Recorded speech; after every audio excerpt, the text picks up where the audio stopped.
जयांचे केलिया स्मरण. हा, हे सांगत होतो मी. आता यांनी ऐकलं, तुम्ही ऐकलं तर काय बिघडेल का सांगा बरं.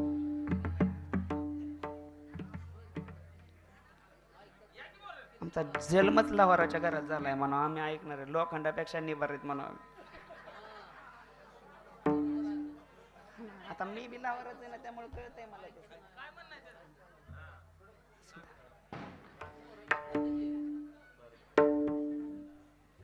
जयांचे केलिया स्मरण, होय सकळ विद्येचे अधिकरण, तेची बंधू श्रीचरण श्री गुरूंचे.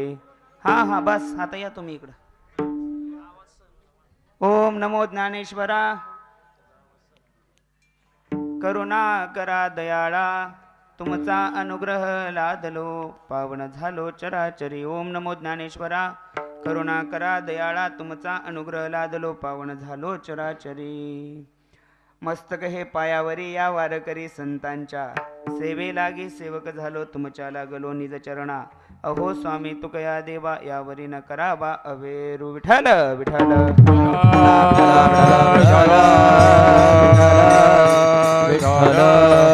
मनवोनी शरण जावे, सर्व भावे देवासी.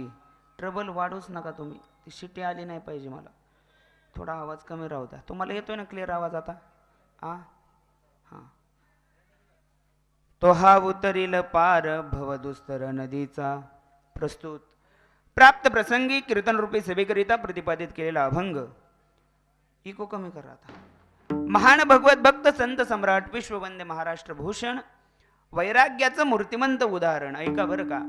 इंद्रायणीच्या तीरावर वसलेलं देहू नावाचं एक गाव, आणि त्या देहू नावाच्या गावामध्ये असणारे सुप्रसिद्ध साधू, ज्यांनी आपल्या परमार्थाचा कळस केला. नवे नवे या वारकरी संप्रदायाच्या संत रूपी इमारतीवर ज्यांनी कळशाचं स्थान प्राप्त केलं, असे असणारे श्रीमंत संत जगद्गुरु तुकोबाराय, त्यांच्या मुखातली सुवर्णाक्षर. विठाल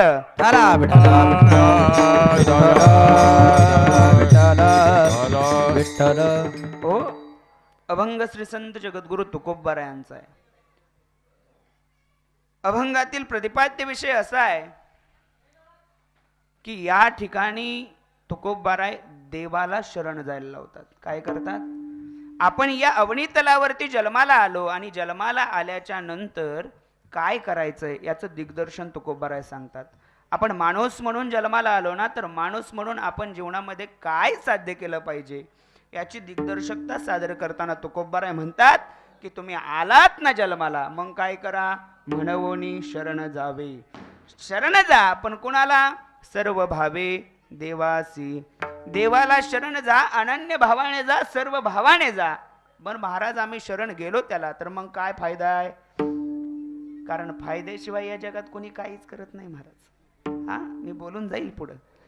मग तो काय करील? तो हा उतरील पार भवदुस्तर नदीचा. या संसार रूपी राहाडगाडग्यातून तुम्हाला मुक्त केल्याशिवाय राहणार नाही.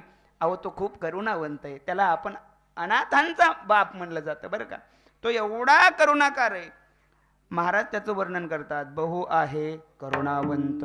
आणि त्याचं नाव काय? ह्या जगामध्ये कोणत्याही नावाने बोलवलं, त्याला तुम्ही भगवान म्हणा, त्याला तुम्ही परमात्मा म्हणा, त्याला तुम्ही ईश्वर म्हणा, त्याला तुम्ही भगवंत म्हणा, तुम्ही त्याला महादेव म्हणा, तुम्ही त्याला विश्वकर्मा म्हणा, तुम्ही त्याला काय मसोबा म्हणा, तो देव एकच, अनंत हे नाम ज्या. आणि असा भगवान ज्या वेळेस आला, तुकोबाराय म्हणतात तो आमच्या साक्षीला आला, तरी आम्ही तो लोकांना हाता घेऊन घरापर्यंत पोहोचवला, पण लोकांनी त्याचा स्वीकार केला नाही. मग तुकोबाराय म्हणतात आता आम्ही तुमच्या दारात त्याला आणून ठेवलाय ना, मग आता तरी शरण जा. का? कारण तो हा उतरील पार भवदुस्तर नदीचा. अशा काहीशा आशयाचा अभंग. विठाल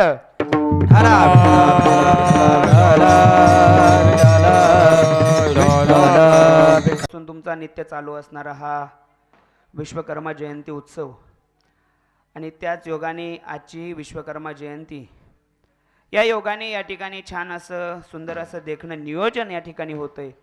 आणि या नियोजन प्रित्यर्थ आज आपल्या या फोंडशिरस गावामध्ये या बाणलिंगम परमात्म्याच्या भव्य प्रांगणामध्ये या ठिकाणी आजची होत असणारी कीर्तन सेवा विश्वकर्मा जयंती उत्सव समिती फोंडशिरस 16व्या वर्षातली ही कीर्तन सेवा आहे.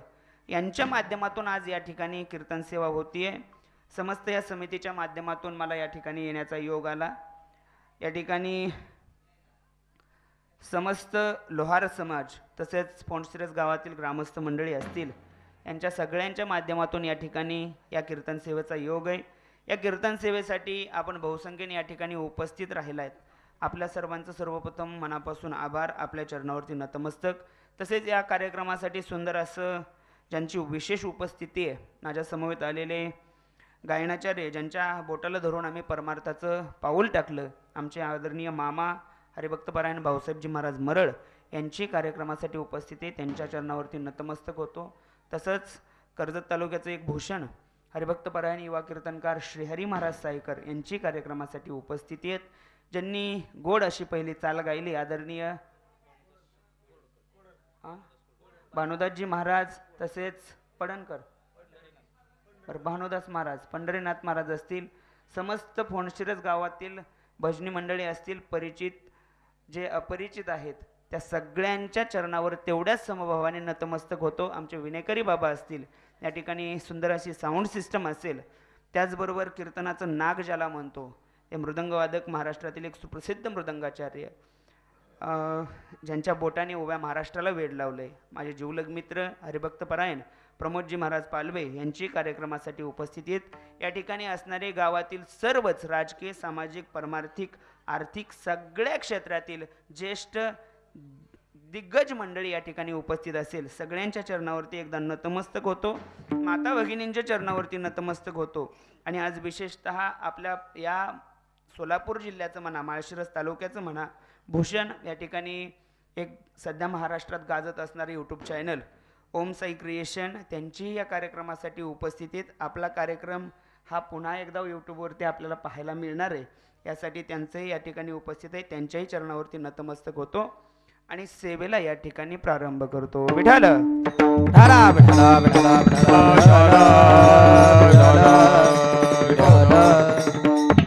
आता तुम्ही मोकळं बसा, एकदम रिलॅक्स बरं का. म्हणजे मी काही विचारलं तर सांगा, असं अवघड काही विचारणार नाही, पण सांगा.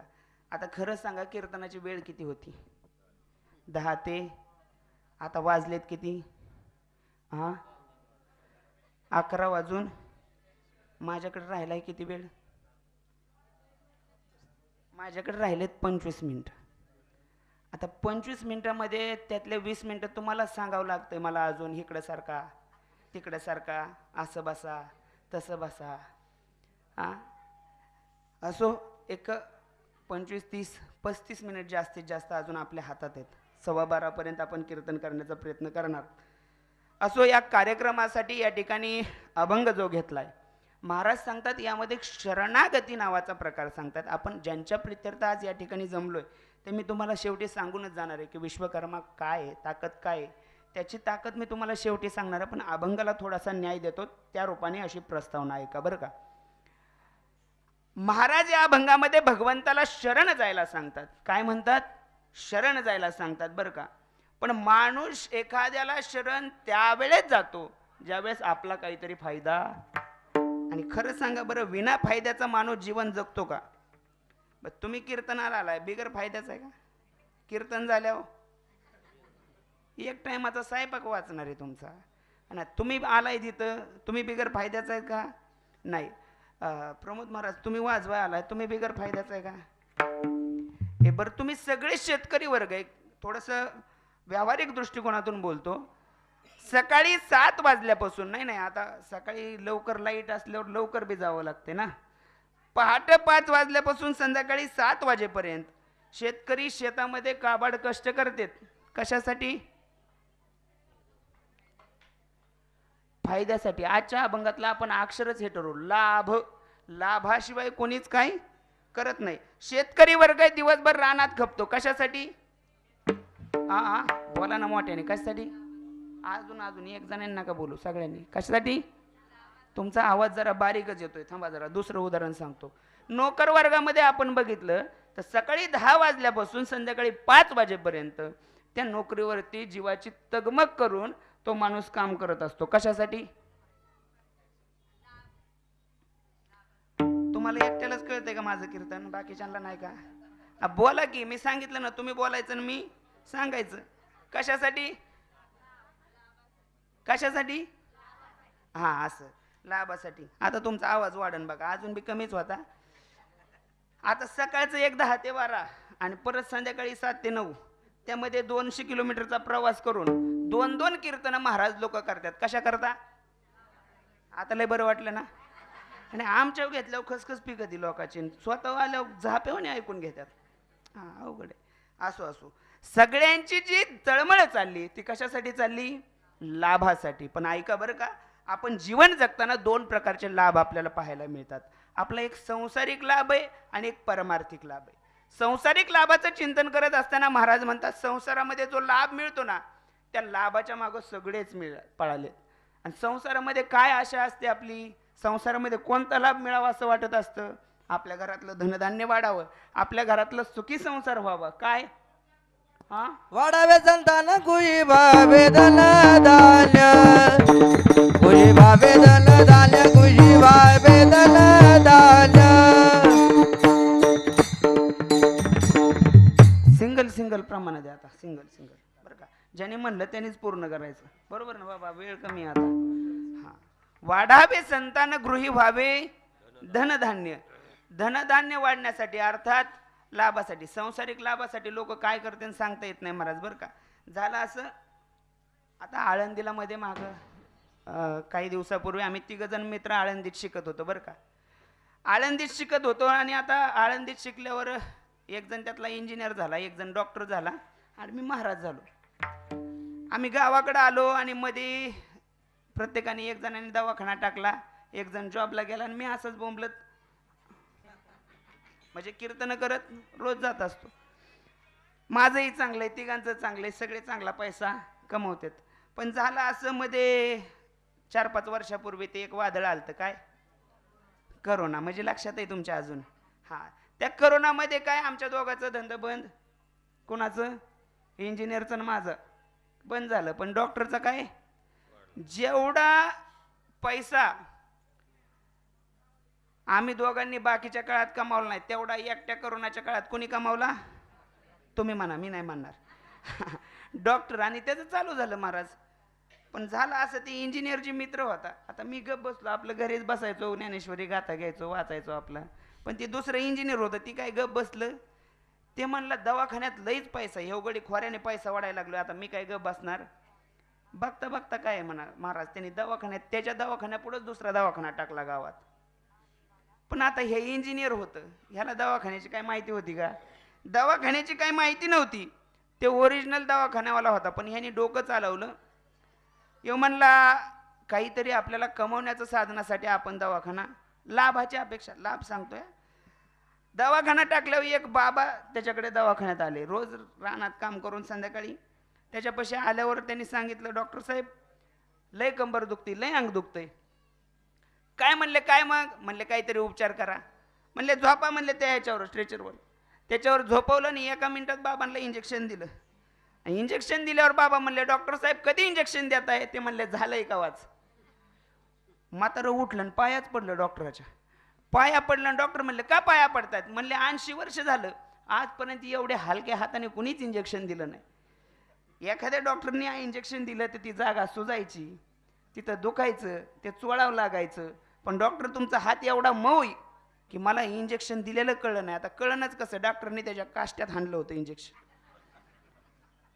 झालं असं 2 दिवसांनी ते दुसरं डॉक्टर होतं, त्याच्या दवाखान्याला यांनी काहीतरी चढ म्हणून त्या ठिकाणी एक स्कीम तयार केली. तो म्हणला माझ्याकडे आता पेशंट येण्यासाठी त्यांनी एक स्कीम अशी तयार केली. म्हणला फरक माझ्याकडे पडला तर मी 300 रुपये घेणार आणि नाही पडला तर तुम्हाला 1000 रुपये देणार. बघता काय माझ्याकडे, बघता बघता एवढी गर्दी जमा झाली त्याच्या दवाखान्याला, त्याला उठायचं वड नाही. त्या दुसऱ्या ओरिजिनल डॉक्टरचा दवाखाना बंद पडला. दवाखाना बंद पडला आणि मग ते डॉक्टर त्याच्याकडे आलं. म्हणला आता ह्याच्याकडून आपल्याला नाही धंदा, निदान ह्याच्याकडून तरी आपण पाया पडू का तुमच्या हाताने? मला एकतर माझा आवाज गेलाय पार, बाहेर आवाज नसेल येत तर सांगा तसं. एकदाच करा बरं काय करायचं ते, मी थांबतो.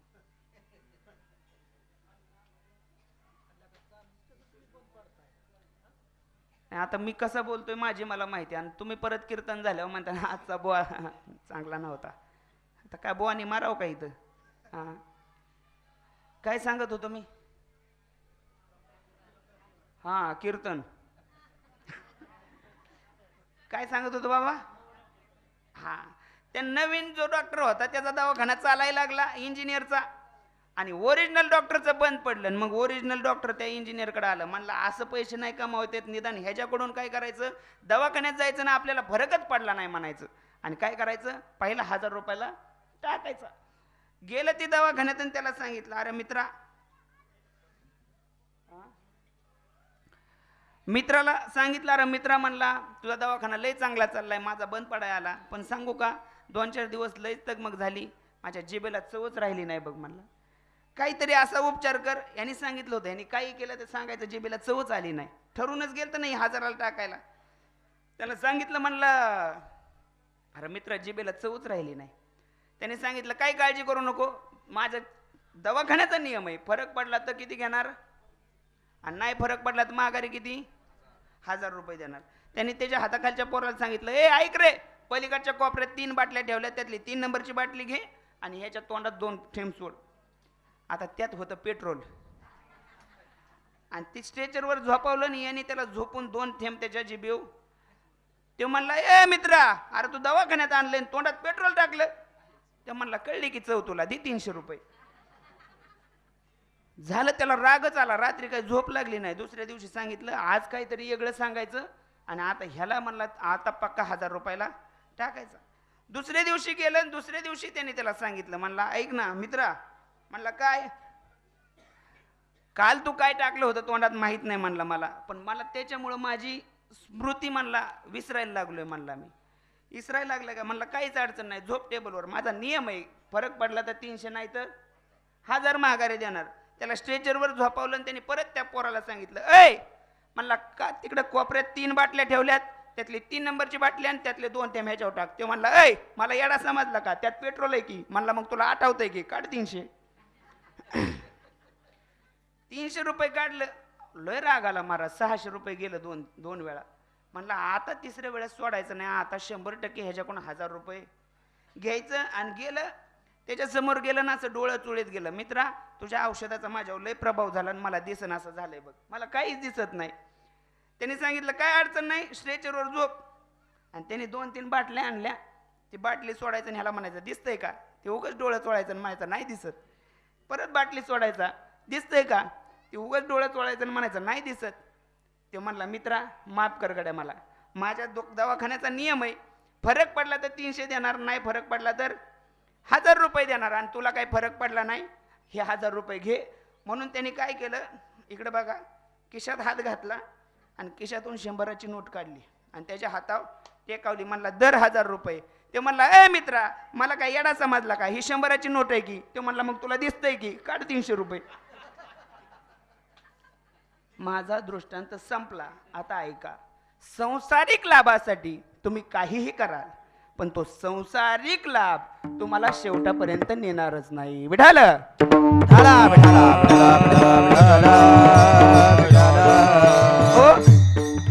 आता ही उदाहरणं सांगून मी तुमचा वेळ वाया घालव.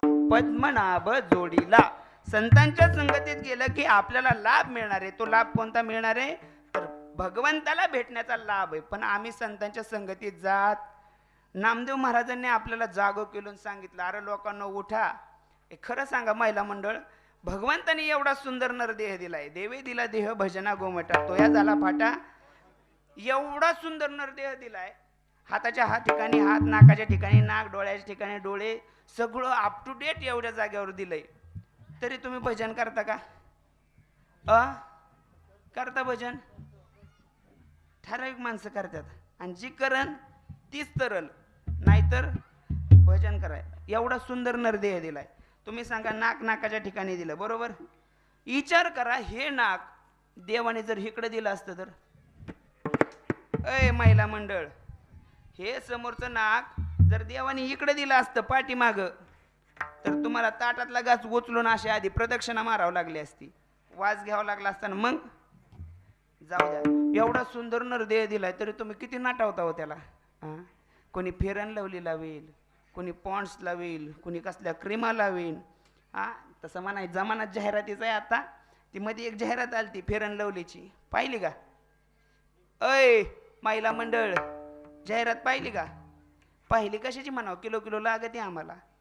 हा मी मराठीतच बोलतोय, कळतंय ना तुम्हाला? हा ती फेरन लवलीची जाहिरात अशी होती, ती फेरन लवली लावली. आता ह्यांचीच नाही, माणसाची पण आहे. मेन्स फेअर अँड लवली आहे बघा, ती मेन्स फेअर हँडसम काहीतरी आलंय नवीन. ते म्हणजे ज्यांची तशी तशी आपली पण आहे, पण ह्यांचा नंबर जरा अग्रगण्याने पुढे. ते जाहिरातीत असं दिलंय की ती फेरन लवली जर लावली तर काळा माणूस, हा मला ऐकाय कमी, थोडं मोठ्याने बोला. काळा माणूस, अरा ती फेरन लवली लावल्यावर काळा माणूस जर गोरा होत असता, श्रीहरी महाराज, आपण काळ राहिलो असतो का? आणि पुढे जाऊन सांगतो बाबा, त्या फेरन लवली मध्ये अमेरिकन बाईचा शिंबूड असतो असं म्हणतात. अरा पुसल्या रे निम्याने तर आताच. उद्यापासून खरे चेहरे तुम्हाला दिसल्याशिवाय नाही. जमाना जाहिरातीचा आहे महाराज. आणि अजून एक जाहिरात आली, ती म्हातारी पार्ले बिस्किट खाती आणि उड्या मारती. आता पार्ले बिस्किट खाऊन म्हातारी जर उड्या मारित असती तर आपण किराणा दुकानात नसती का जापानली म्हातारी, खा बिस्किट मार उड्या, खार बिस्किट मार उड्या. जाऊ द्या, मी काय सांगत होतो तुम्हाला.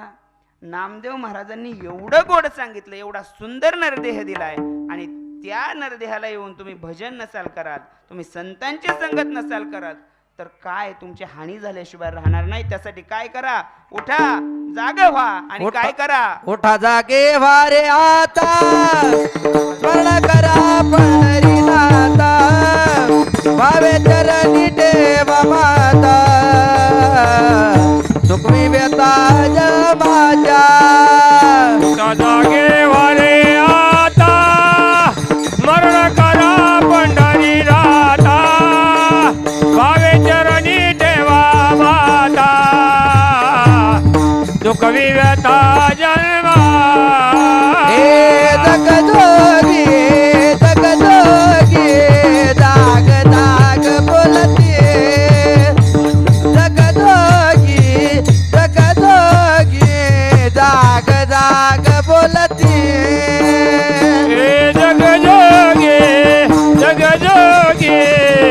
जाग जाग बोलती, जगजोगी जाग जाग बोल. जागत जगत मारा काकाई बाबे, जगजोगी जाग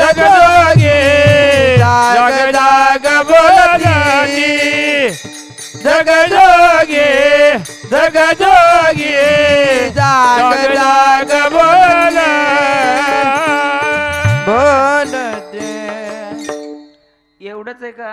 अजून मी महाराज सांगतात, आता जागा रे बाईनो जागा, आता जागा रे बाईनो जागा, आता जागा रे बाईनो जागा, आता जागा रे बाईनो जागा, आता जागा रे बाईनो जागा, आता जागा रे बाईनो जागा, आता जागा रे बाईनो जागा, आता जागा रे बाईनो जागा. दोर निधल्या नाडोनी बागा, निधल्या नाडोनी बागा, दोर निधल्या नाडोनी बागा, आता जागा रे बाईनो जागा, आता जागा रे बाईनो जागा, आता जागा रे बाईनो जागा, आता जागा रे बाईनो जागा.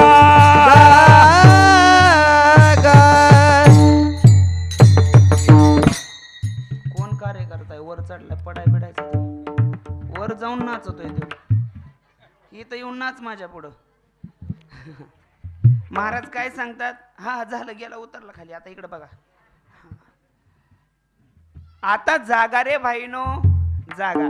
नामदेव महाराज जाग करतात, पण संतांनी आम्हाला जाग करावं ना आम्ही जाग व्हावं असं कधी झालं नाही. संत म्हणले तुम्ही जाग व्हा, पण आम्ही ऐकलं नाही. काय काय माणसं पुढे गेले आणि त्यांना सांगितलं मी बापाचं ऐकत नाही, तुमचं ऐकायला काय, असंच म्हणले, मोकळे काय. संतांचं ऐकलं नाही, मग परिणामी संत चिडले. तुकोबारायांनी तर शिव्या घातल्या. तुकोबाराय म्हणले किती सांगू तरी नाही कधी भटकीचे, पुढे शिंदळीचे रडतील.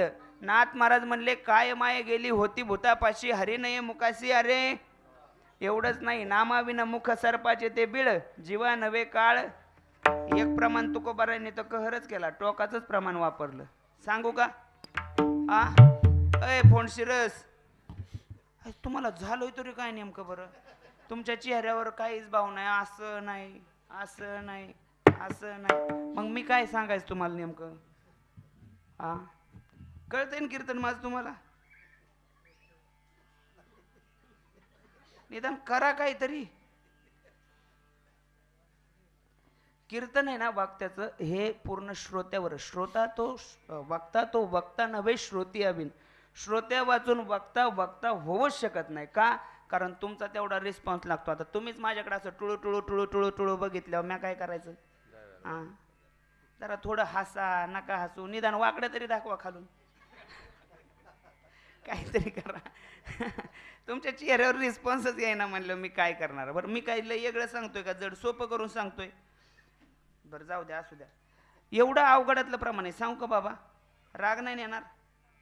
हां, राग नाही नेणार. आला तर आला, येऊ द्या, कुठं उजळण तिथं उजळण. काय करताना परत बोलवायचं नाही, दुसरं काय होईल? तुकोबारायांचं एवढं प्रमाण परखड आहे, तुमची सगळ्यांची माफी मागून एवढं प्रमाण सांगतो बरं का महिला मंडळ. तुकोबारायांचं प्रमाण आहे, नाम नवदे ज्याची वाचा. हा, तो लेख दो बापाचा. एकदा टाळी वाजवा बरं महाराजांसाठी. वा वा वा वा. ही तर एवढीशा वाजवल्या आणि बाकीच्या घरी जाऊन वाजवणार का? वाजवा की जरा जीव खाऊन थोड्या. असं नाही, तुम्ही झाडाखाली बसलेले निवांत बसा, तुम्ही नका वाजू. तुम्हाला काय लोड घेऊ नका अजिबात बरं का. निवांत बसा. हा, झाल्यावर पंक्तीला जेवा फक्त. हा,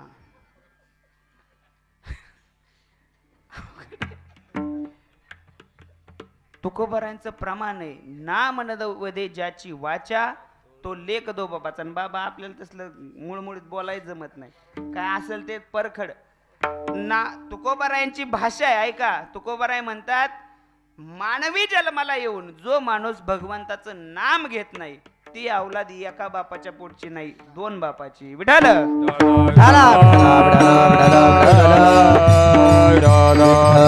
हो. तरी लोकांनी भजन केलं, तरी लोकांनी भजन केलं नाही केलं महाराज. एवढं सांगूनही भजन नाही केलं. मग शेवटी पिंगळा प्रकरणात नाथ महाराज काय सांगतात, ऐका. हे जरी नाही काल तरी दुसरा येईन, हे जरी नाही काल, हे जरी नाही काल तर दुसरा येईल, हे जरी नाही काल. सगळ्यांनी टाळी वाजवा. हा, घ्या हातवर. एक एक आवाज, एक जोरात. हा, एक. तुम्ही नका वाजवा अजून बी, नका नका, तुम्ही नका वाजू, राहू द्या. वाजवा की. हा, जोरात. एक.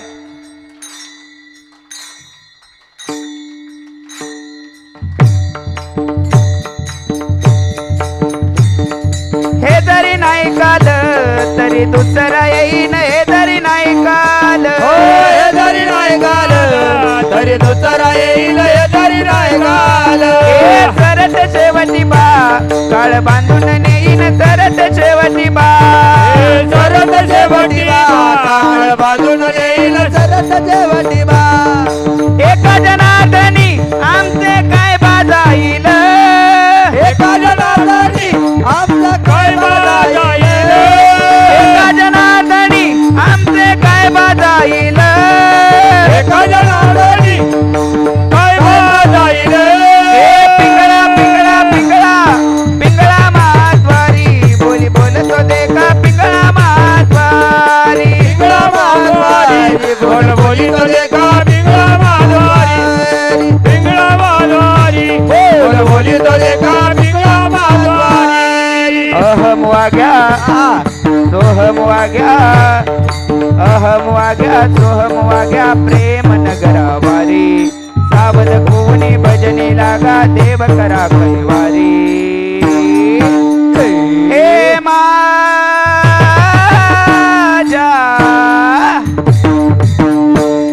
मल्हारीची माझ्या मल्हारीची वारी, माझ्या मल्हारीची माझ्या मल्हारीची वारी. निर्गुण निराकार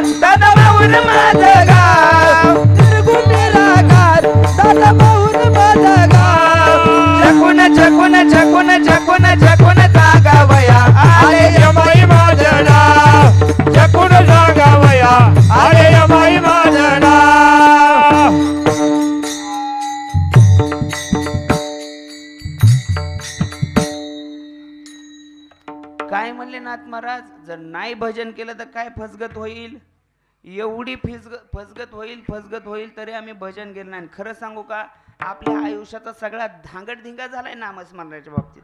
मी बोलत नाही, महाराजांचं जे प्रमाण आहे. काय म्हणतात महाराज ऐका. पिंगा ग बाई पिंगा गे, पिंगा ग बाई पिंगा, पिंगा ग बाई पिंगा ग, पिंगा ग बाई पिंगा, पिंगा ग बाई पिंगा गे, पिंगा ग बाई पिंगा. पिंगा ग बाई पिंगा ग, पिंगा ग बाई पिंगा. अबगा अबगा अबगा दांगड दिंगा गे, अबगा दांगड दिंगा गे, अबगा दांगड दिंगा गे, अबगा दांगड दिंगा गे. दांगड दिंगा गे, अवगा दांगड दिंगा गे, अवगा दांगड दिंगा गे, अवगा दांगड दिंगा गे.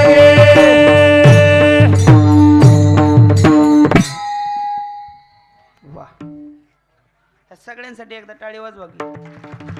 हा, आता लय बरं वाटलं. असो. महाराज सांगतात, नाही नामस्मरण केलं तर आपल्या आयुष्याचा धांगडधिंगा झाल्याशिवाय राहणार नाही बरं का. आणि नाही भजन केलं तर किती फसगत होते सांगतो. कारण जीवन नावाची संधी मिळाली.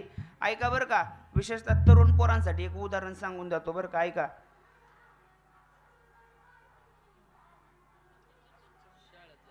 हा? काय जायचं का नाचाय? प्रचार आहे चालू, जाऊ द्या आता. काय आलंय जवळ, निवडून द्या त्यांना बहुमताने. आता नाम नाही घेतल्यावर काय अडचण येते, एक तुम्हाला सुंदर त्याचं एक उदाहरण सांगतो बरं का. एका तरुण पोरांसाठी उदाहरण सांगतो. झालं असं, एका झाडावर दोन माकडं बसली होती. म्हणजे जोडपं होतं, एक माकडन माकडीन. माकडन माकडीन होती. एक दिवस असंच बसल्या बसल्या चर्चा. आता त्यांचा उद्योग काय, दिवसभर त्या नदीत उड्या मारायच्या, झाडावरची फळं खायची आणि तिथंच आपलं विहार करायचा त्याच्यावरच. एक दिवस झालं असं, रात्री 2 वाजता. त्या स्टँडला नका हलू ताई ताई ताई. हा, आमचं डिपॉझिट जप्त होईल सगळं. अरे अरे अरे अरे, ते बघ. झालं असं, रात्री 2 वाजता आकाशवाणी झाली आणि त्या आकाशवाणीमध्ये असं सांगितलं की जो कोणी रात्री 2 वाजता या पाण्यामध्ये नदीमध्ये उडी मारेन तो काय होईन, राजा होईन. काय काय होईन, राजा होईन. आणि ती आकाशवाणी ऐकली आणि त्या माकडाने ती आकाशवाणी ऐकल्यावरती काय झालं, रात्रीचे 2 वाजले. आणि रात्रीचे 2 वाजले, 3 वाजले, 4 वाजले, माकड झोपी गेलं. आणि सकाळी 5 वाजता माकड उठलं. पण माकड उठल्यावर त्याला शेजारी आपली ती दिसलीच नाही ना, शेजारी त्याची ती बसलेली माकडीन. माकडाचं जाऊ दे, आता आपलीच आपल्याला 2 दिवस सोडून गेल्यावर माकडीन नाही बायको. हा, ती निघून गेली. मग ती इकडे तिकडे शोधायला लागलं तिला, सैरा वैरा इकडे तिकडे पळायला लागलं. पळायला लागल्यावर ते असं विचारायचं कोणाला, बाई ओ आमची ती बघितली का, ओ आमची ती बघितली का. फोन सिरियस मध्ये आलं, तुम्हाला बी विचारायला लागलं, अय आमची ती बघितली का. पण कोणी नाही बघितली. शेवट ती एका राणीपाशी जाऊन उभा राहिलं. चांगली अशी ऐश्वर्य प्रधान राणी होती. आणि त्या राणीपाशी उभा राहून गेलं. ती म्हणला, ओ राणी साहेब, आमची ती बघितली का, माझी माकडीन बघितली का. ती म्हणली, माकडा ती मीच ना. ते म्हणला, कस काय. मग रात्री 2 वाजता जी आकाशवाणी झाली होती ती तो ऐकली नाही का. त्याने डोक्यालाच हात लावला. म्हणला, ऐकली होती. काय सांगितलं होतं, जो कोणी उडी मारेन तो राजा नाही तर राणी होईन. मग मी मारली आणि झाली राणी. पण तू का उडी मारली नाही. ते म्हणला, अशा किती आकाशवाण्या झाल्या आणि रोज किती उड्या मारतोय, माकडाचा माकडच राहतोय. ती म्हणली, मग आकाशवाणी झाल्यावर तुला उडी मारायला झालतं काय.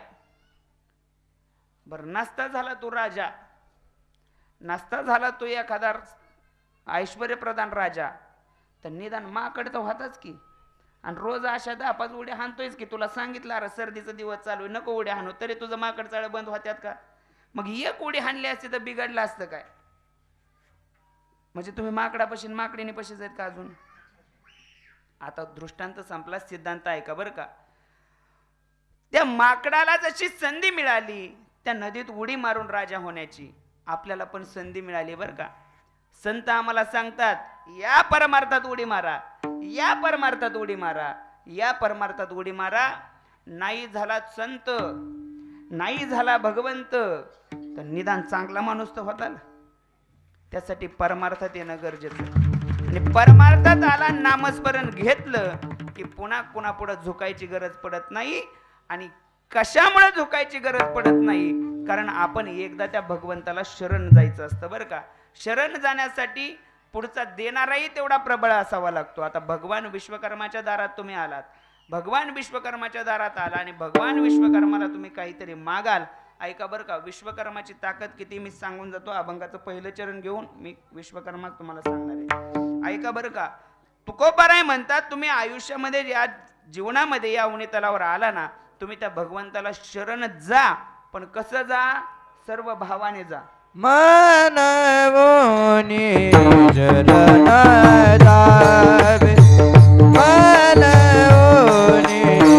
शरण जावे, मनवोनी शरण जावे, मनवोनी शरण जावे. सर्व पावे, सर्व पावे देवा, तो अवतरील पार, तो अवतरील पार.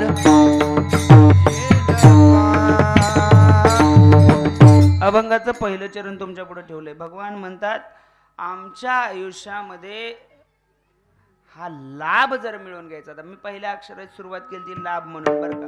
तो लाभ जर आम्हाला कुठे मिळवायचा असेल तर आम्ही शरण गेलं पाहिजे. कोणाला? भगवंताला शरण गेलं पाहिजे. आणि कसं शरण गेलं पाहिजे याची दिग्दर्शका तुकोबाराय करतात. सर्व भावे देवाशी, सर्व भावाने त्या भगवंताला शरण गेलं रे गेलं की मग तो आम्हाला या ठिकाणी उतरल्याशिवाय राहणार नाही. तो हा उतरील पार भवदुस्तर नदीचा. ऐका बरं का, ज्या विश्वकर्मा भगवंताच्या आपण दारामध्ये बसलोय त्या विश्वकर्माबद्दल मी तुम्हाला काहीतरी थोडीशी माहिती, आता मला जेवढे अवगत आहे, कारण विश्वकर्मा सांगणारा कीर्तनकार मी अजून ऐकलाच नाही. एवढं यूट्यूब हुडाकलं पण यूट्यूबमध्ये काय भेटलं नाही. का? कारण विश्वकर्मा नावाचा ग्रंथ वगैरे आपल्याला पाहायला मिळत नाही. उदाहरणाचं वर्णन फक्त, विश्वकर्माचं वर्णन फक्त पुराणांमध्ये सापडतं बरं का.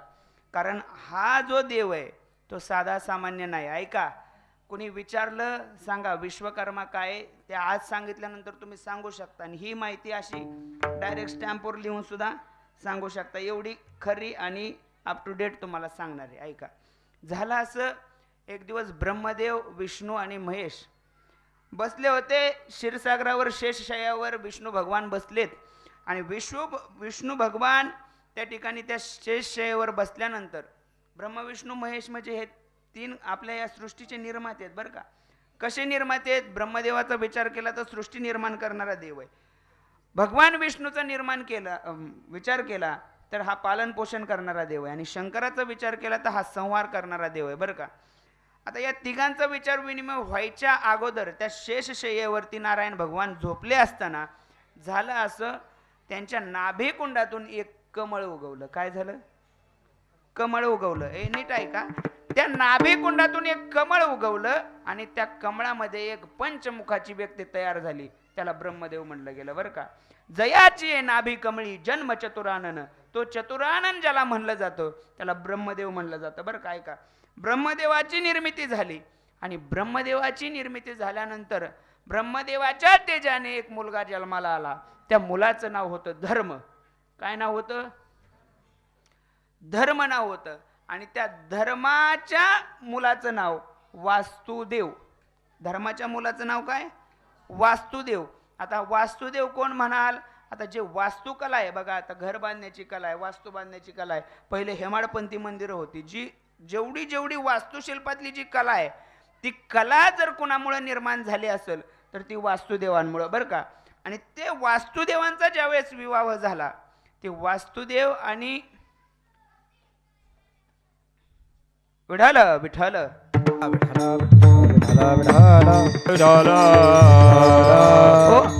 अंगरती आणि वास्तुदेव या दोघांचा विवाह झाला आणि त्या दोघांचा विवाह झाल्यानंतर या ठिकाणी जन्माला आलेली जी देवता होती त्या देवतेचं नाव म्हणजे विश्वकर्मा भगवान. त्या वास्तुदेवाच्या पोटी जन्माला आलेले विश्वकर्मा भगवान. आता ऐका बरं का, विश्वकर्मा भगवान कोण आहेत? या जगातला, या विश्वातला सगळ्यात पहिला इंजिनियर कोण असेल तर तो विश्वकर्मा भगवान. बरं का, नका टाळ्या वाजूच नका तुम्ही, नका नका. तुमचं माझ्या उपकार झाले, मी फेडायचं कुठं ती. जाऊ द्या, माझा स्वभाव थोडासा विनोदी आहे आणि ते तुम्हाला कळा ना, कारण तुमच्या तोंडावर 12 वाजलेत. आणि तरुण पोरं तिकडे लांब बसलेत, त्यामुळे मला जास्त बोलता येत नाही. असो, जाऊ द्या. विश्वकर्मा भगवान ज्यावेळेस या ठिकाणी जन्माला आले, सगळ्यात मोठे इंजिनियर. बरं काय काय केलं बरं सांगतो बरं का. विश्वकर्मा भगवंताने काय केलं? विष्णू भगवंताच्या हातातलं सुदर्शन आहे का, ते निर्माण करण्याचं काम कोणी केलं असेल ते विश्वकर्मा भगवंताने केलं. बरं का, सुदर्शन, कुऱ्हाड शेवटायचं नाही सांगत मी. सुदर्शन जे सोडल्यावर एकही माणूस वाचू शकत नाही, असं ज्याच्या सत्तेने हे विश्व चालतं, त्यांनी धारण केलेलं ते एक आयुध होतं, त्याला चक्र म्हणलं जातं. बरं का, ते सुदर्शन चक्र जर कोणी निर्माण केलं असेल तर त्याला विश्वकर्मा भगवान म्हणतात. चला पुढं. इंद्र माहितीये? इंद्र माहिती का? कोट फोंडशिरचा सरपंच? नाही नाही नाही नाही, स्वर्गाचा राजा. स्वर्गाचा राजा हातामध्ये काय काय धारण करतो? त्याला वज्र म्हणतात. बरं का, इंद्राचं वज्र ऐकलंय ना? इंद्राचं वज्र जर कोणी बनवलं असेल तर त्याला विश्वकर्मा भगवान म्हणतात महाराज. इंद्राचं वज्र. चला पुढं.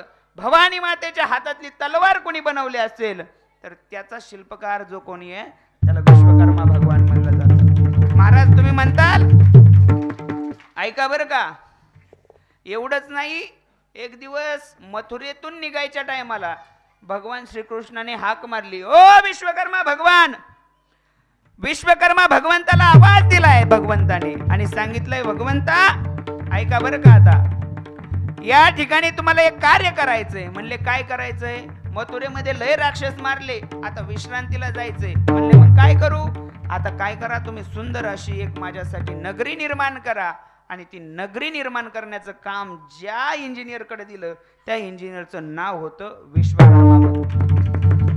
ऐका बरं का, एवढंच नाही, नगरी ज्या वेळेस निर्माण करायची आहे त्यावेळेस भगवान कृष्ण भगवान सांगतात, विश्वकर्मा देवा आता काय करा, मला एवढं त्या ठिकाणी मन रमन अशी काहीतरी चांगली त्या ठिकाणी आखणी करा, असं इस्टिमेट काढा, प्लॅन तयार करा. आणि मग त्यांनी त्या कल्पनेचा प्लॅन तयार करण्यासाठी आई जगदंबेकडे आराधना केली. बरं का, त्या भवानी मातेकडे आराधना केली आणि तिला सांगितलं, हे भवानी माता, मला अशी काही कल्पना माझ्या बुद्धीमध्ये तयार करून दे जेणेकरून त्या भगवंताचं त्यामध्ये त्या ठिकाणी समाधान होईल. आणि जी कल्पना तयार झाली आणि त्यातून जी वास्तू निर्माण झाली त्या वास्तूला म्हणलं गेलं द्वारका नगरी. ती द्वारका जर कोणी निर्माण केली असेल तर त्याला विश्वकर्मा भगवान म्हणतात. ऐका, एवढंच नाही, ज्या वेळेस मित्र भेटायला आला, कोण? श्रीकृष्ण भगवंताला भेटायला त्यांचा मित्र आला. कोण आलाय? दारावर येऊन उभा राहिलाय आणि दारावर येऊन उभा राहून म्हणतोय काय? अरे द्वारपालो कन्हैया के दो, अरे द्वारपालो कन्हैया के दो, द्वार पे सुदामा गरीब आ गया है, कि द्वार पे सुदामा गरीब आ गया है. अरे द्वारपाल कन्हैया से कह दो, अरे द्वारपाल कन्हैया से कह दो, किधर पे सुदामा करीब आ गया है, किधर पे सुदामा करीब आ गया है. हो, तो सुदामा त्या ठिकाणी आलाय दारात. थोडा इको द्या. सुदामा भगवान दारात आलाय. सुदामा सांगतोय सेवकाला, त्या द्वारपालाला सांगतोय, अरे द्वारपालो कन्हैया से कह दो कि दर पे सुदामा करीब आ गया है। अरे द्वारपालो कन्हैया से कह दो कि दर पे सुदामा करीब आ गया है। तो सुदामा भगवान त्या ठिकाणी आला बर का, आणि भगवंताला सांगायला लावलं, आलोय तुमच्या दारात, लहानपणीचा मित्र आलाय. आणि मित्र आल्यानंतर समोर आला, सन्मान झाला, आपल्या सिंहासनावरती बसवलं, मुठभर पोहे घेतले, सिंहासनावर बसवलं, आणि जायच्या टायमाला अंगावर घालायला दिलेले कपडे सुद्धा काढून घेतले त्या देवाने. ऐका बर का, ज्या मित्राला अंगावर घालायला कपडे दिले होते ते कपडे सुद्धा जाताना भगवंताने काढून घेतले, आणि आता जा म्हणे. 18 विश्वदारिद्र्य भोगणारा सुदामा ज्यावेळेस त्या नगरीच्या बाहेर निघतो, त्या द्वारकेच्या बाहेर निघतो, त्यावेळेस भगवान विश्वकर्माला बोलून घेतात आणि सांगतात, विश्वकर्मा भगवान, याच्या अगोदर जा सुदाम नगरीमध्ये. आणि काय केलं, एका क्षणामध्ये सुदामेला सोन्याची नगरी दान दिली. ती सोन्याची नगरी कोणी बनवली असेल तर त्याचे शिल्पकार विश्वकर्मा भगवान. विठाल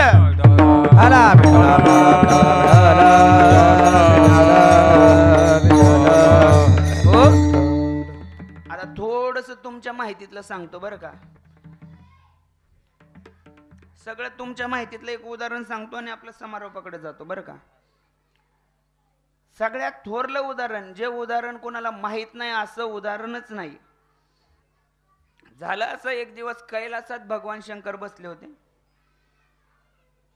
कैलासात बसल्या बसल्या पार्वतीला बोलता बोलता म्हणले, रोज उघड्यावर राहावं लागतंय, सूर्यावरून आपल्याला इकडं हाय व्होल्टेज देतोय, आपण काय करू, असं एखादं सुंदर घर बांधू.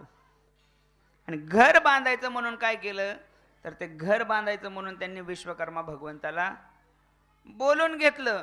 आणि बोलून घेतल्याच्या नंतर त्या ठिकाणी विश्वकर्मा भगवंताला सांगितलं, न भूतो न भविष्यती, अशी होणारी एक शिल्प, एक वास्तू मला उभा करून हवी. आणि ती वास्तू तयार केली विश्वकर्मा भगवंतानी भगवान शंकरासाठी. त्या वास्तूला म्हणलं गेलं काय, हा, कोणती वास्तू उभा केली भगवान शंकरासाठी? हा, त्याला म्हणतात लंका. ती काय पितळाची नव्हती, इटाची नव्हती, सोन्याची होती, शुद्ध कांचनाची, सप्तकोटी. हा, एवढं मोठं सोनं त्या ठिकाणी विश्वकर्मा भगवंतानी वापरलं. आणि ती लंका ज्यावेळेस वास्तू शांती करायला आलेला रावण, आता लोक म्हणतात रावण लय वाईट होता, काय म्हणतात, रावण चांगला होता का वाईट? अय पाठीमागं बसलेल तुम्ही सांगा, रावण चांगला होता का वाईट? आ कसा का असा ना तुमचं तुम्ही बघा म्हणा. रावण चांगला होता का वाईट? चांगला. आपली जर बायको पळून नेली एखाद्याने तर तुम्ही त्याला चांगलं म्हणता का? ऐ फोन चिरस, एखाद्याने जर तुमची बायको पळून नेली तर तुम्ही त्याला म्हणता का तो चांगला होता? नाही ना. रावणाने रामाची बायको पळून नेलती, चांगला होता काय? हा, तुमचा भरवसाच नाही, तुम्ही कोणाला चांगलं म्हणता आणि कोणाला नाही, कारण तुमचं घडीत असं बदलणारं काम असतं. सांगू का कसं? तुम्ही एखाद्या वाटेने चाललाय बरं का, सगळेच लक्षात ठेवा. आता इथून खाली पुढे जाताना वाटेला खाली उताराला तुम्हाला 2 मूर्त्या पडलेल्या दिसल्या तुमच्या पुढे, एक रामाची होती आणि एक रावणाची होती. कोणती उचलताल बरं तुम्ही? किती भक्ती निष्ठा आहे बघा देवाविषयी यांची. हे खरंच बरं वाटलं बरं का. देवाची रामाची मूर्ती उचलणार आहे याचा अर्थ तुम्ही खूप भाविक आहे, भक्ती करणारे लोक आहेत बरं का. पण महाराज झाला असं, रामाची लाकडाची होती आणि रावणाची सोन्याची होती. कोणती उचलताल? आ नाही नाही आजी, नाही. किती म्हणा तुम्ही त्याच्यावर धडपा टाकून उचलताल आणि दाखवाय रामाची दाखवताल, पण उचलताना रावणाचीच. कारण आपण इथं लाभासाठी जगणारी माणसं आहेत महाराज. मी उदाहरणच पहिल्यांदा सांगितलं, लाभाशिवाय कोणीच काही करत नाही. लाभाशिवाय जगणारी माणसं नाहीत आपण. त्यामुळं सोन्याची रावणाची मूर्ती दिसली ना तर रावणाची, हा तसं रावणाला वाईट म्हणायचं नाही कधी बरं का. रावण वाईट नव्हता. आता तुम्ही म्हणाल मग रामाची सीता त्यांनी पळून नेली, मग वाईट त्याला चांगला कसा म्हणावा, ऐका बरं का. भगवंताला प्राप्त करण्याची दोन साधनं आहेत. भगवंताला प्राप्त तेव्हा करता येतं जेव्हा एकतर तुम्ही त्याच्यासोबत कट्टर वैर कराल, नाहीतर कट्टर भक्ती कराल. मधल्या लोकांचा खेळच नाही, त्यांनी असंच राहायचं. जे भक्ती करू म्हणतात आणि आपली भक्ती वारावर चाललेली महाराज. सोमवारी खंडोबा, सोमवारी महादेव, मंगळवारी देवी, बुधवारी कृष्ण विठ्ठल, गुरुवारी दत्त, शुक्रवारी संतोषी माता, शनिवारी जय बजरंग बली. अशी आपली भक्ती. त्यामुळे देवाला कळत नाही कोणत्या देवाला यावं ह्यांच्याकडे, नाही कळत. तसं रावणाने कट्टर वैर केलं रामा बरोबर. चला पुढे जाऊ. सीतामाई ज्या वेळेस अशोक वनामध्ये त्या ठिकाणी ठेवल्यात आणि हनुमंतराय आलेत बरं का. हनुमंतराय आले आणि लंका पुन्हा एकदा जाळली. जी शंकर भगवंतांनी दक्षिणा रूपामध्ये दिली होती लंका, ती लंका हनुमंतरायांनी काय केली, जाळली. आणि ती जाळलेली लंका पुन्हा उभा करण्याचं काम जर कोणी केलं असेल तर त्यांना म्हणतात रावणाचे सासरे. कोण? विश्वकर्मा भगवान हे रावणाचे सासरे आहेत. मंदोदरी त्यांची मुलगी आहे. कधीतरी वाचेत जा रामायण बी. विठाल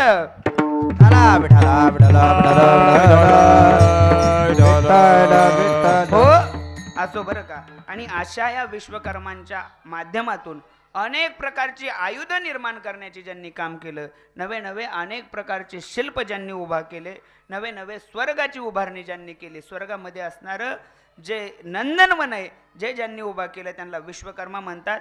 चला हस्तिनापूरमध्ये ज्यांनी इंद्रप्रस्थ उभा केलं, हस्तिनापुरी ज्यांनी उभा केली त्यांना विश्वकर्मा भगवान म्हणलं जातं. आता तुम्ही मला एक गोष्ट सांगा बरं का. हस्तिनापुरी सारखी नगरी, इंद्रासारखा दरबार, लंकेसारखी एवढी नयनरम्य वास्तू, नवे नवे द्वारकेसारखं एवढं मोठं शिल्प या जगाच्या पाठीवर दुसरं कोणी उभा करू शकेल का? हे ज्यांनी उभा केलं त्यांचं नाव आहे विश्वकर्मा. सगळ्यांनी एकदा गजर करा. विश्वकर्मा भगवान की जय, विश्वकर्मा भगवान की जय. अशा या विश्वकर्मा भगवंतामध्ये आणि भगवान पंढरीश पांडुरंग परमात्म्यामध्ये काही फरक नाही. म्हणून एकदा त्यांचं भजन. विठोबा विश्वकर्मा भगवंताचं मंदिर उभं राहतंय. पहा, काही दिवसामध्ये या ठिकाणी त्या ठिकाणी भगवान विराजमान होणार आहेत. आणि एकदा का देव बैसले सिंहासनी, आल्या याचकासी होय धनी. या न्यायानं ज्या वेळेस भगवान त्या दरबारामध्ये बसतील, आता थोड्याच दिवसात, एक 15-20 दिवसामध्ये भव्य अशी नयनरम्य मूर्ती या ठिकाणी येणार आहे आणि त्याची प्राणप्रतिष्ठा या ठिकाणी होणार आहे. ती प्राणप्रतिष्ठा सगळं तुमच्या फोंडशिरस गाव असेल, तुमची विश्वकर्मा संघटना असेल किंवा समिती असेल, या समितीच्या मार्फत ती या ठिकाणी मूर्ती प्राणप्रतिष्ठा होणार आहे. त्यासाठी तुम्ही सगळ्यांनी ज्यांनी तन मन धनाने या ठिकाणी सहकार्य केलं असेल, एकदा त्यांच्यासाठी जोरदार टाळी वाजवावं. सांगू का, भगवंताच्या सेवेसाठी जर आपण आपल्या संपत्तीमधला एक अंश दिला ना, तर त्या प्रकारे त्या अंशासाठी 10 हातांनी महाग देण्याची जबाबदारी ती भगवंताची असते बरं का. त्यासाठी केलं ना दान. आता तुम्ही बघा, एखादं शेततळ केलं तर शेततळ्याला वर एक ठेवला जातो. काय? शेततळ्याला ओव्हरफ्लो होऊ नये म्हणून काय ठेवतात?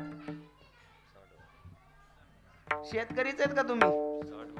हा, काय ठेवतात? सांडवा ठेवतात. काय ठेवतात? सांडवा ठेवतात ना शेततळ्याला. का? वरफुल होऊ नये म्हणून. तसंही आपली संपत्ती वरफुल होऊ नये म्हणून हा सांडवा ठेवला पाहिजे, दान धर्मरूपी. हा, आणि दानाने धनाची शुद्धता होती. लय कमावलं आणि दानच नाही केलं, उपयोग नाही. त्यामुळं भगवंताच्या सेवेसाठी तुम्ही जेवढं द्याल त्याच्या दुप्पट देण्याची जबाबदारी भगवंताची असते. त्यामुळं तेच जा. विठ्ठल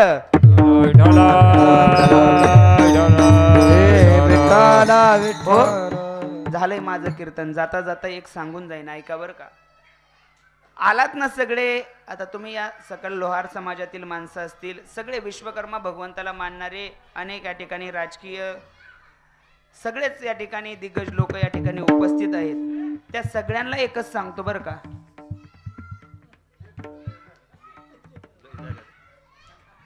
ह्यांच्या आया त्या कुठे आहेत?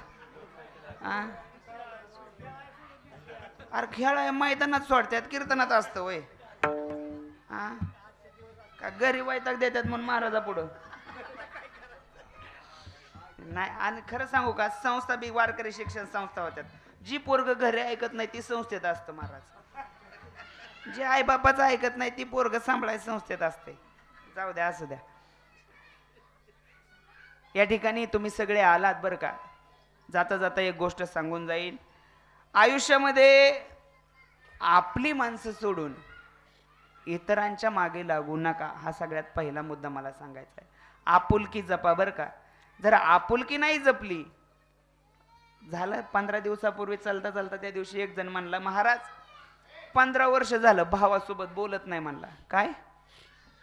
15 वर्ष झालं भावासोबत बोलत नाही. पराक्रम आहे काय महाराज हा? चालता चालता माणसं म्हणून जातात 10 वर्ष झालं बहिणीसोबत बोलत नाही. पराक्रम आहे. भगवान श्रीकृष्ण आहेत ना, गोवर्धन करंगळीवर उचलतात महाराज. काय करतात? करंगळीवरती गोवर्धन पर्वत उचलतात, पण बासरी वाजवताना दोन्ही हाताने 10 बोटाने घट्ट पकडतात. कारण त्यांना माहिती आहे पराक्रम हा रणांगणात गाजवायचा असतो आणि प्रेम हे आपुलकीच्या ठिकाणी दाखवायचं असतं महाराज. बहीण भावाला तुम्ही या ठिकाणी लांब, आणि अलीकडं आता ते रस्ता बिस्ता गेल्यामुळं मग बहीण भाऊ काही माहेरची साडीन बिडीन सगळंच गेलंय महाराज, काही राहिलं नाही. चालता चालता माणसं जातात बरं का. कालच तुम्ही एवढा मोठा प्रसंग बघितलाय. आज बोलणारा माणूस उद्या असेलच याची गॅरंटी नाही बुवा. आपण या ठिकाणी काल जी एक दुःखद घटना बघितली, खूप मोठी दुःखद घटना आहे बुवा. त्यांना दापा कोणीतरी राव. नाही आवडत, मी जाऊ का?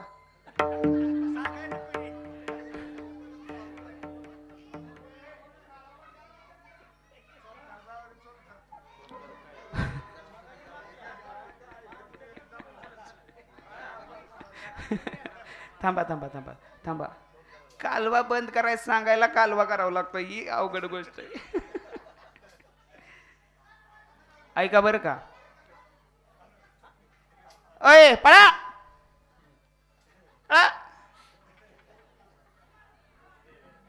नाही, आता नाही बडबड करायची. ती म्हणले माई कोण आर आर आर आर. तो 100% मुख्यमंत्री बनत असतो. नेतृत्व आहे ना, काही झालं तरी मी ओरडायचं बंद नाही करणार म्हणलं. ऐका बरं का. कालची जी दुःखद घटना आपल्याला कानावरती ऐकायला मिळाली, आपल्या या महाराष्ट्र राज्याचे लाडके उपमुख्यमंत्री, सगळ्यांचे लाडके दादा बरं का, हे थोड्या वेळ राजकारण बाजूला ठेवूयात आणि माणूस म्हणून बघूयात. गरिबांच्या प्रत्येक कामाला उपयोगी पडणारा. आता आम्हाला एवढा अनुभव प्रकर्तेने आमचा अंबालिका शुगर जवळचाच, एक 5 किलोमीटरवर, भल्यापाठे 5 वाजता दादा यायचे तिथं बुवा. 5 वाजता यायचे. समोर बघितलेल्या काही गोष्टीत, आता माझ्या कीर्तनातही 1-2 वेळा बसण्याचा त्यांचा प्रसंग आला, पण जेवढं माणूस कठोर दिसणार होतं ना तेवढं कठोर नव्हतं बरं का. आतून प्रेम होतं. आमच्या कर्जत जामखेड मतदारसंघाचे प्रभारी आमदार रोहितदादा पवार यांच्या समवेत त्यांच्या ज्या मस्करीतले बोलणं वगैरे चालायचं ना, दादा म्हणले भावकीसाठी काहीच केलं नाही, सगळं गावकीसाठीच केलं. पण त्यावर उत्तर दिलं दादांनी. दादा म्हणले गावकी सांभाळल्याशिवाय भावकी नीट ठेवता येत नाही, आणि भावकीचं प्रेम हे अंतकरणात असतं आणि गावकीचं ते करून दाखवावं लागतं. असे असणारा एक अवलिया नेतृत्व आपल्यातून निघून गेलं बरं का. समस्त वारकरी संप्रदायाच्या वतीने आम्ही रोज त्यांना श्रद्धांजली वाहतोयच. आज आपण या विश्वकर्माच्या दरबारामध्ये आलोय, तर सगळ्यांनी 1 मिनिट स्तब्ध होऊन, चालू कीर्तनामध्ये मी दादांना एक भावपूर्ण श्रद्धांजली अर्पण करणार आहे. चालू कीर्तनामध्ये आपण 1 मिनिट सगळ्यांनी शांत होऊन दादांना एक भावपूर्ण श्रद्धांजली वाहूयात. चालेल ना? हां, सगळ्यांनी हात जोडा मस्तपैकी. आणि या ठिकाणी 1 मिनिट सगळ्यांनी स्तब्ध व्हायचंय.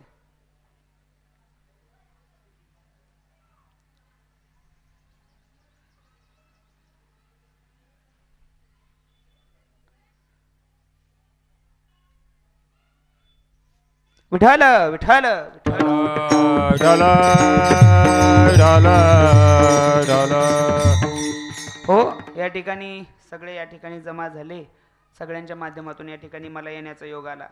खरं पाहता थोडासा साऊंड सिस्टममुळे माझा आवाज जास्त नाही, त्यामुळे मला पाहिजे तसं गाता आलं नाही आणि गाण्याशिवाय कीर्तन होत नाही. महाराजांना माहिती आहे गाणं असेल, कारण गाणं हा कीर्तनाचा आत्मा आहे आणि गाणं नसेल तर कीर्तनाला तेवढा रंग येत नाही. चला चालता चालता सांगून जातो. आता काही दिवसावरती आली आपल्या राजाची जयंती बरं का. राजांसाठी 2 ओळी बोलून जाईन. माझ्या या ठिकाणी कीर्तनाला समारोप करू. तत्पूर्वी माऊलींचं भजन घेऊन मग थोडंसं बोलू. ज्ञानेश्वर माऊली ज्ञानराज माऊली तुकाराम. ज्ञानेश्वर माऊली ज्ञानराज महाराज ज्ञानेश्वर माऊली ज्ञानराज माऊली तुकाराम. ज्ञानेश्वर माऊली ज्ञानराज माऊली तुकाराम. ऐका बरं का. या ठिकाणी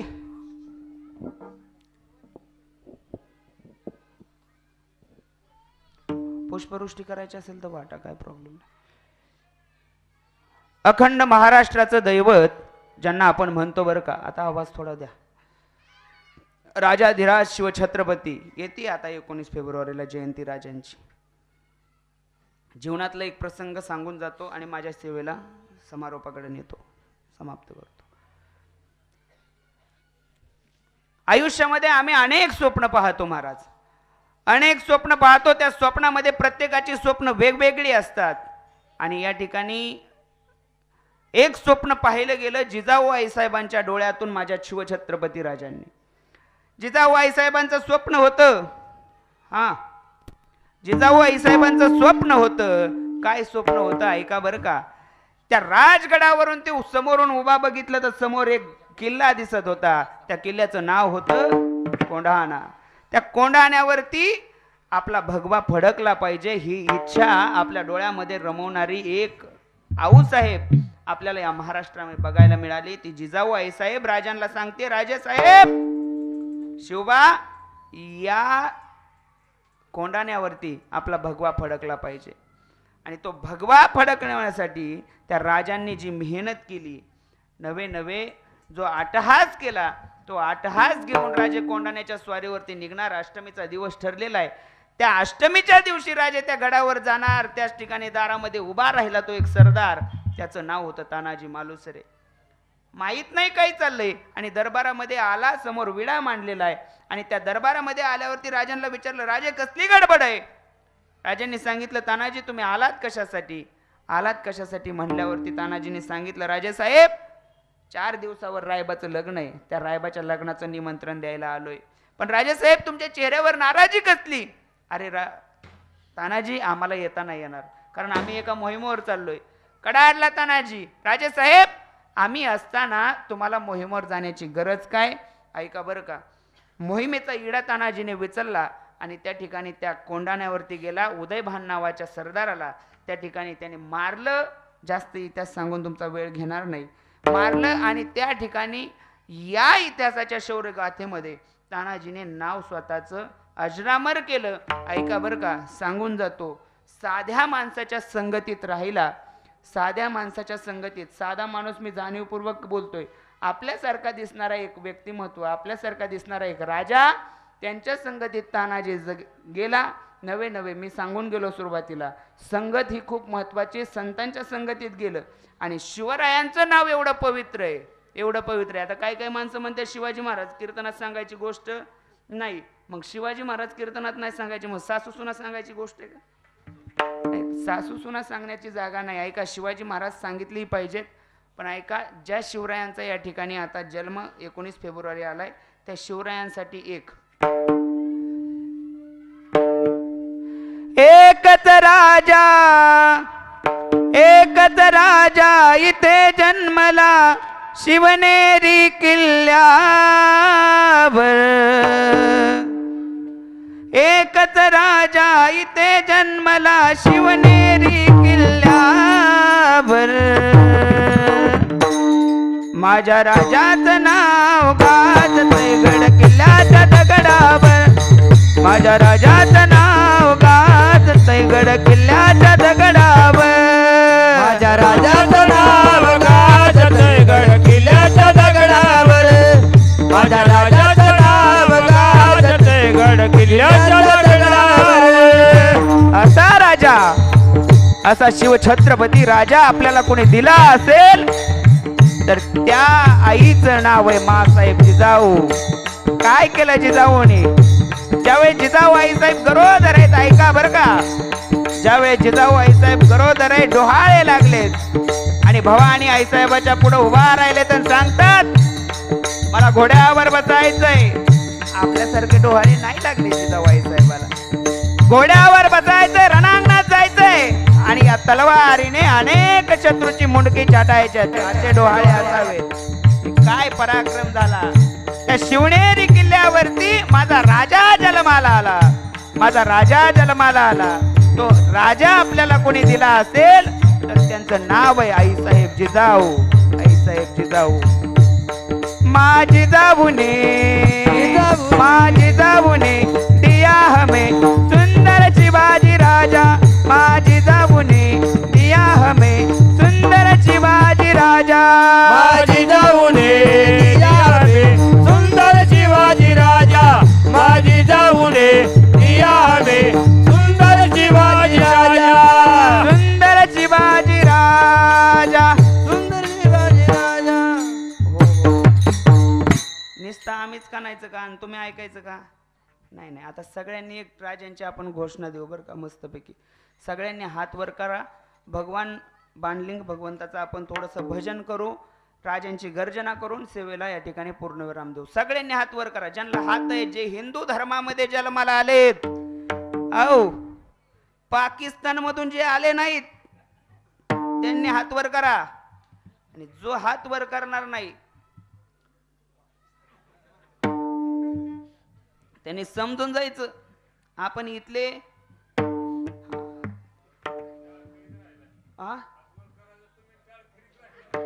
मम्मी पाकिस्तानचं आहे काय? बघ घातलं नाही एवढं अजून.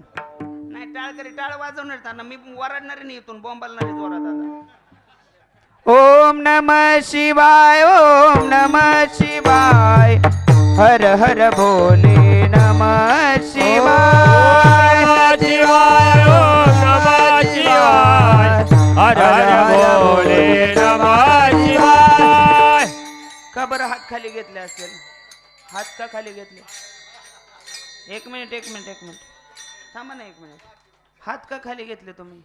जर 2 मिनिटं तुम्ही हात वर घेऊ शकत नाहीत का? हा, जर तुम्हाला एखाद्याने नरड्यावर बंदूक ठेवली ना हात खाली घेऊ नको म्हणलं तर घेता का? अरे देव आहे आपला, आपला धर्म, आपला देव आपणच जपला पाहिजे बरं का. ऐका, कोणी म्हणू नका, तुम्ही माग म्हणा. हा, ओम नमः शिवाय ओम नमः शिवाय हर हर भोले नमः शिवाय.